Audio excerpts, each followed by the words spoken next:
नमस्कार प्रेक्षकांनो, ठरलं तर मग मालिकेच्या आजच्या म्हणजेच 30 एप्रिलच्या भागात आपल्याला एक जबरदस्त असा ट्विस्ट पाहायला मिळणार आहे. पण त्याआधी जर तुम्ही माझ्या चॅनलवर नवीन असाल तर चॅनलला प्लीज सबस्क्राईब करा. तर प्रेक्षकांनो, आता आपण पाहतो की पूर्णाची म्हणालेली असते की काय गंमत आहे ना, जी रक्ताची नाती होती त्यांची जोडी ढासळली, पण जी नाती मनाने बांधली आहे ती जिंकली. तर सायली म्हणते, हो पूर्णाची, कारण आपण मगाशी म्हणालेलो तसंच योग्य जोडी जुळणं महत्त्वाचं आहे.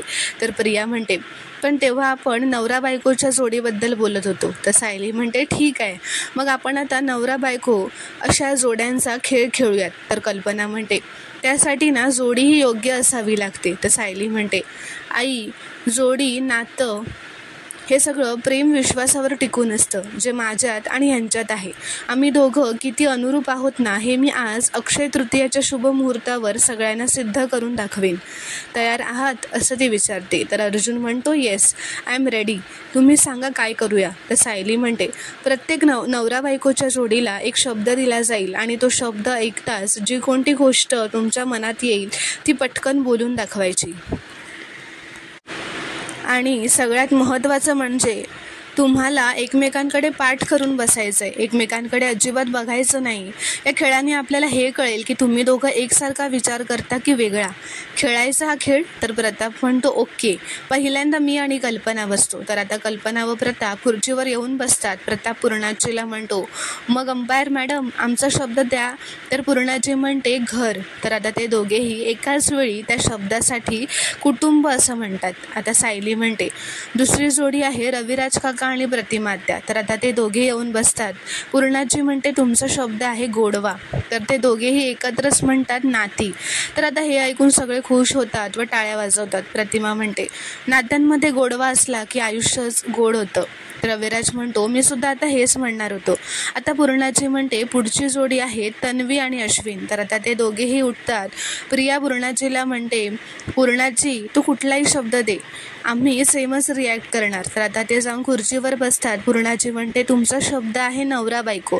तर ते दोघेही एकत्रच, म्हणजे अश्विन असं म्हणतो कर्तव्य आणि प्रिया अधिकार असं म्हणते, म्हणजे त्या दोघांचा एकत्रही शब्द चुकलेला असतो. आता ते दोघेही एकसारखा शब्द न म्हणायला आणि हरतात. तर सगळेजण त्यांना हरले म्हणून चिडवत असतात, मस्ती करत असतात. तर प्रिया अश्विनशी आता उठून भांडू लागते की मी बरोबर बोलले अधिकार, तू चुकीचं बोललास. तर अश्विन म्हणतो, अगं पण अधिकाराच्या आधी कर्तव्य येतं ना. तर आता कल्पना म्हणते, गप्प बसा, आता भांडू नका, हा फक्त खेळ आहे. तर आता पूर्णाजी म्हणते, चला आता पुढची जोडी आहे अर्जुन आणि सायलीची. तर आता ते दोघेही येऊन बसतात. पूर्णाजी म्हणते, तुमचा शब्द आहे प्रेम. तर आता अर्जुन व सायली एकत्रच विश्वास असं म्हणतात. तर आता ते दोघेही खुश होतात, उभे राहतात. प्रतिमा म्हणते, तुम्ही दोघं तर हा खेळ जिंकणारच होतात. तर आता विमल म्हणते, या खेळात तन्वीताई आणि अश्विन दादा सोडून बाकी सगळ्या जोड्या जिंकल्या ना. तर आता सायली असं म्हणते, या जोड्या कधीच हरू शकत नाही, कारण त्या जोड्या योग्य आहेत. आणि ते फक्त या खेळात नाही, ते आयुष्याच्या खऱ्या खेळात पण जिंकलेले आहेत. जर का त्या जोड्याच योग्य नसत्या तर ते जिंकू शकले असते का. तर आता प्रतिमा म्हणते, कल्पना, अर्जुन सायलीची जोडी चुकली असं वाटतंय ना गं तुला. अगं पण ही जोडी योग्य नसती तर ह्यांच्यात इतकं प्रेम, इतका विश्वास असला असता का गं. मला वाटतं आता या घरात सगळ्यांनी हे स्वीकारायला हवं की अर्जुन सायलीचं लग्न झालं कारण देवाच्या मनातच ते होतं. ही जोडी फक्त अनुरूप नाही आहे, सगळ्यात श्रेष्ठ आहे. तर विमल असं म्हणते, म्हणजे जोडी नंबर 1 आहे ना. तर प्रतिमा म्हणते, अगदी बरोबर. तर आता प्रियाला हे ऐकून रागच आलेला असतो. आता अर्जुन सायलीकडे बघून मनातच म्हणतो, तुम्ही तुमचा मुद्दा एक खेळी खेळवून किती सहज पटवून दिलात मिसेस सायली, ते सुद्धा कोणालाही हर्ट न करता. तुम्ही ना या घरातल्या खऱ्या सुपरवुमन आहात. तर आता इथे दुसरीकडे रात्री कल्पना व प्रताप त्यांच्या खोलीत असतात. कल्पना म्हणते, आजचा दिवस एकदम माझ्या मनासारखा गेला. तर प्रताप असं म्हणतो, आणि त्या गेमने तर बहारच आणली. तर कल्पना म्हणते, आपण ते गेम खेळलो नसतो ना तरी दिवस चांगलाच गेला असता. आणि प्रतिमाच ठरवूनच आली होती की कुठलाही कडवटपणा येऊच द्यायचा नाही. म्हणून तर बघा ना, रविराज भाऊजी सगळ्यांशी अगदी मनापासून नीट वागत होते. तर प्रताप म्हणतो, हे फक्त प्रतिमाच करू शकते. तर कल्पना म्हणते, अर्जुन आणि सायलीमुळे थोडा कडवटपणा आणला होता, पण तो प्रतिमाने तो दूर केला. तर आता त्या दोघांनाही फोनवर एक मेसेज आलेला असतो जो प्रतिमाने पाठवलेला असतो. तिने त्यामध्ये असं लिहिलेलं असतं की आजचा दिवस किती छान गेला ना. अक्षय तृतीया साजरी करायची ही माझी नाही तर सायलीची कल्पना होती. आम्हाला आमंत्रण पण तिनेच दिलं होतं. आज घालवलेला जो आनंदाचा एकूण एक क्षण आहे आपल्यासाठी तो सायलीनेच ठरवला होता. तर आता हा प्रतिमाचा मेसेज वाचून ते दोघेही एकमेकांकडे पाहू लागतात. कल्पना आता तो मेसेज वाचून झाल्यावर फोन बाजूला ठेवून देते व आरशासमोर जाऊन उभी राहते. तर प्रताप तिला विचारतो, कल्पना तुला कोणाचा मेसेज आला होता गं? प्रतिमाचा. तर प्रताप विचारतो, काय म्हणत होती ती? तर कल्पनाला आता खरं सांगायचं नसतं. ती खोटं सांगते की काही नाही हो, आजचा दिवस छान गेला, पुन्हा भेटूया, तसंच म्हणत होती. तर आता प्रतापला कळालेलं असतं की कल्पना खोटं बोलते. तर तो उठून तिच्याजवळ येतो व म्हणतो, माझ्याशी खोटं कधीपासून बोलायला लागलीस कल्पना? जो मेसेज प्रतिमाने मला पाठवला तोच तिने तुला पाठवला होता ना? आजचं सगळं सायलीनं ठरवलं होतं. तर आता इथे दुसरीकडे प्रतिमा व रविराज त्यांच्या खोलीत असतात. प्रतिमा रविराजला असं म्हणते, आजचं सगळं सायलीनं ठरवलं होतं, हे मी प्रताप आणि कल्पनाला कळवलं. तर रविराज हसतच म्हणतो, मला वाटलंच होतं तू असं करणार, कारण सगळ्याचं श्रेय तुलाच मिळतं हे वाटल्यानंतर तुझा जो चेहरा झाला होता ना तो बघितला मी. तर प्रतिमा म्हणते, जी सगळ्यांचा एवढा विचार करते तर तिला तिचं श्रेय मिळायलाच हवं ना. तर रविराज म्हणतो, पण तिने केलेल्या गव्याच्या लापसीबद्दल ना मी सायलीला 100 गुणे माफ करायला तयार आहे. त्या लापसीची चव अजूनही रेंगाळते माझ्या जिभेवर. तर प्रतिमा असं म्हणते, खरंच ना हो, किती चविष्ट बनली होती आणि तिने पहिल्यांदा बनवली होती म्हणे. तर रविराज म्हणतो, अगदी तुझ्यासारखी प्रतिमा, तू मला खरं खरं सांग, तू सायलीला लापसी बनवायला शिकवलं होतंस ना? तर प्रतिमा म्हणते, अहो खरंच नाही, किती वेळा सांगू मी. आता पण सायलीच्या बऱ्याच गोष्टी ना माझ्यासारख्या होतातच खऱ्या. स्वयंपाक असू द्या, रांगोळी असू द्यात. पण तुम्हाला आठवतंय मी जेव्हा परत घरी आलेले ना पहिल्यांदा, तेव्हा मी तुम्हाला सगळ्यांना खूप विसरायचे. मला सुरक्षित वाटायचं ते फक्त सायलीकडे. आम्हा दोघींचं खास नातं आहे एवढं नक्की. तर इथे आता दुसरीकडे प्रताप कल्पनाला असं म्हणतो, प्रतिमा आणि सायलीमध्ये काहीतरी नातं आहे एवढं नक्की. बघ ना, आजचा जो प्लॅन आहे तो सायलीने ठरवला पण प्रतिमाने पार पाडला. तर आता कल्पना हसतच म्हणते, प्रतिमाच्या डोळ्यावर ना सायलीच्या प्रेमाची पट्टी बांधली गेली आहे आणि त्यात तिचा काहीही दोषच नाही आहे.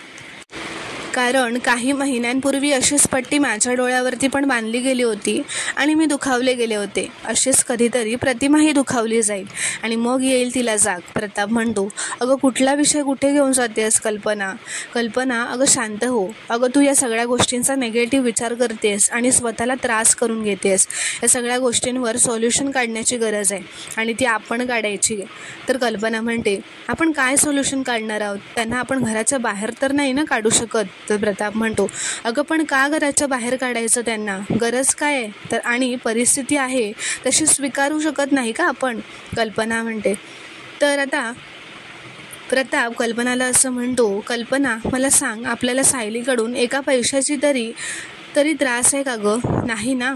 मग आपण आपल्या रागापोटी तिच्या गुणांकडे कधीपर्यंत दुर्लक्ष करणार आहोत? सायलीच्या बाबतीत तुमचा गुळमुळीतपणा तर मी बघतच आले होते, पण आता तिचं थेट कौतुकच करताय. बायकोच्या विरोधात जाऊन तुम्ही आता तिची बाजू घेणार आहात का? असं कल्पना प्रतापला म्हणते. तर आता इथे दुसरीकडे अर्जुन व सायलीच्या खोलीत आता अर्जुन सायलीचं भरभरून कौतुक करत असतो. तुम्ही खूप ग्रेट आहात असं म्हणत असतो. कोणालाही न दुखावता तुम्ही मम्माला हे दाखवून दिलं ही आपली जोडी ग्रेट आहे. ते सायली म्हणते, कोणाला दुखवायचं नाही यासाठी इच्छा असावी लागते. तुम्हाला आहे का ती? तर अर्जुन म्हणतो, म्हणजे? त्या सायली म्हणते, म्हणजे सगळे आनंदात असताना वादाचे विषय काढायची इच्छा असते का हो तुम्हाला? रविराज काका जेव्हा म्हणाले की प्रियाला दामिनीने बोलावलंय तेव्हा तुम्ही तो विषय सोडला का नाही? तिला का बोलत राहिलात? तर अर्जुन म्हणतो, कारण तिला कोणीतरी बोललंच पाहिजे. या घरात आधीच तिला सपोर्ट करतायत सगळे, म्हणून तिचा कॉन्फिडन्स आधीच खूप वाढलाय आणि मी पण असाच वागलो ना तर तिचं हे वागणं वाढत जाईल. तर सायली म्हणते, अहो पण अशाने तुम्ही तिच्या समोर वाईट ठरताय. तर अर्जुन म्हणतो, ठरू देत, मला काही फरक पडत नाही, पण सगळं त्या तन्वीच्या मनासारखं होत राहिलं ना तर ती त्याचा गैरफायदा घेईल, जे आपल्या केससाठी घातक आहे, आणि मी ते सहन करणार नाही आहे मिसेस सायली. तर सायली म्हणते, अहो हो, जरा हळू शांत व्हा, रागाने लाल झालाय बघा तुम्ही. तुम्हाला माहिती आहे, तुम्ही जर रंग असता ना तर लाल रंग असता. लाल रंग तापटपणाचा प्रतीक. तर अर्जुन म्हणतो, तुमचा जर रंग असता तर वाईट असता, म्हणजे शांतता आणि पेशन्सचं प्रतीक. तर सायली म्हणते, पण तरी तुम्ही मला कधी कधी लाल व्हायला लावताच ना. तर अर्जुन म्हणतो, जेव्हा तुम्ही लाल होता ना तेव्हा तो प्रेमाचा रंग असतो. जेव्हा तुमचे गाल असे लाल लाल होतात ना तेव्हा तुम्ही आणखीन सुंदर दिसता. तर सायली म्हणते, आता मस्का मारू नका था. तर अर्जुन म्हणतो, अरे बापरे, तुम्ही लाल होताय परत. तर सायली म्हणते, जा हो. तर अर्जुन म्हणतो, खरंच लाल झालात तुम्ही बघा. ते सायली आता रागातच त्याच्याकडे बोट दाखवत म्हणते, आता जास्त लाडात येऊ नका था. तर आता अर्जुन तिला फ्लाइंग किस देतो तेव्हा सायलीचा राग जातो, सायली हसू लागते व दोघेही हसू लागतात. तर प्रेक्षकांनो, पुढील भागात आपण पाहणार आहोत की आता अर्जुन असं म्हणत असतो, अर्जुन, चैतन्य व सायली त्यांच्या खोलीत असतात. अर्जुन असं म्हणत असतो की विलासने पोलिसांना मेसेज केला होता की मधुभाऊंपासून त्यांच्या जीवाला धोका आहे. त्यानंतर मधुभाऊ आश्रमात पोहोचले, त्यांच्यात झटापट सुरू झाली, विलासला गोळी लागली. हे सगळं होण्यात 1.5 ते 2 तास गेले असणार आणि त्यानंतर पोलीस आश्रमात आले. तर सायली म्हणते, तो मेसेज वाचून पोलीस खुना आधीच आश्रमात पोहोचायला हवे होते ना लवकर.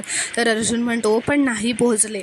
मला वाटतंय आपल्या हातात हुकुमाचा पत्ता लागलाय मिसेस सायली, असं तो म्हणतो. तर आता पुढील भागात काय घडणार आहे पाहणं खूपच रोमांचक ठरणार आहे. व्हिडिओ पूर्ण बघितल्याबद्दल धन्यवाद. व्हिडिओ आवडल्यास कॉमेंटमध्ये नक्की कळवा व चॅनलला प्लीज सबस्क्राईब करा.